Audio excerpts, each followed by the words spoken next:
সকলকে আমাদের ভাওয়াইয়া একাডেমির পক্ষ থেকে ঈদের শুভেচ্ছা। ভাওয়াইয়া গানের ধাম নদ নদীময় কুড়িগ্রাম।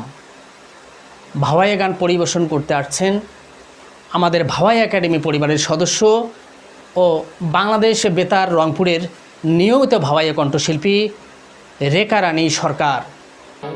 আমি আসি